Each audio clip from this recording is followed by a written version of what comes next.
Now next is the Leeford 3 fracture. It is also known as transverse fracture or suprazygomatic fracture or high level fracture, or it is also known as craniofacial disjunction.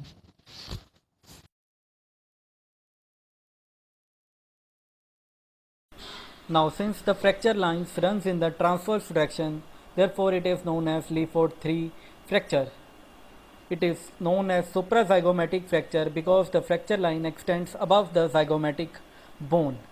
Also it is known as craniofacial disjunction because it separates the cranium from the facial structures. So it is known as craniofacial disjunction. Now before studying the Leeford, let us discuss first the anatomy of the orbit. Now the orbit is formed by the 6 bones.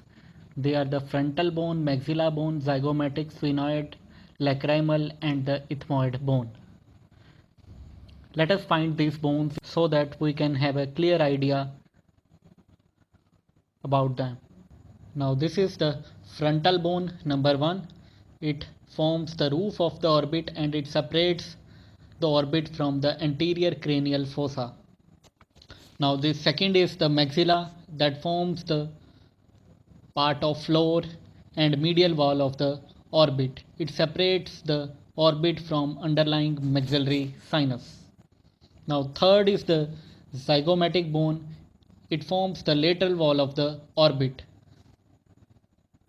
Now this fourth bone is the lacrimal bone in the blue color that forms the part of the medial wall of the orbit. It forms the medial wall of the orbit.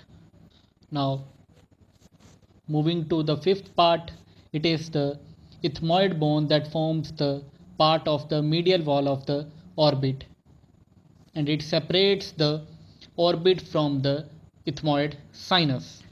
Now next is the sphenoid bone. It has greater wing and the lesser wing. The greater wing of sphenoid contributes to the posterior part of the lateral wall, whereas lesser wing contributes to the roof of the orbit.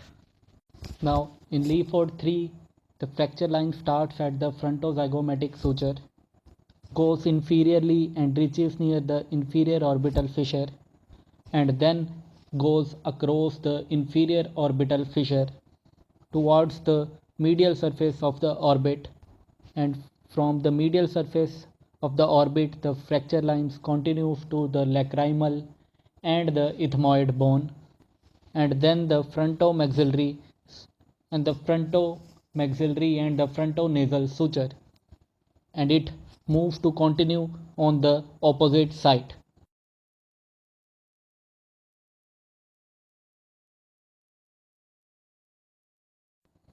And it finally reaches the frontozygomatic suture, and along with that it also reaches the upper limit of the turgomaxillary fissure and fractures the root of pterygoid laminae at its base.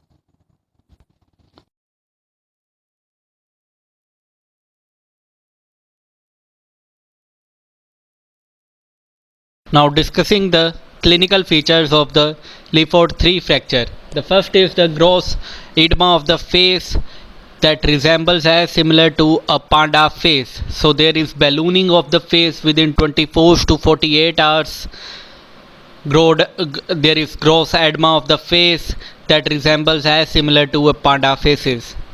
Next is the bilateral circumorbital ecchymosis, or there is gross edema that resembles the eyes as similar to the raccoon. So they are known as raccoon eyes.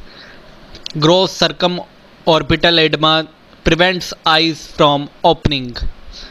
Another feature is bilateral subconjunctival hemorrhage. So when patient is asked to look medially, the posterior limit is not seen.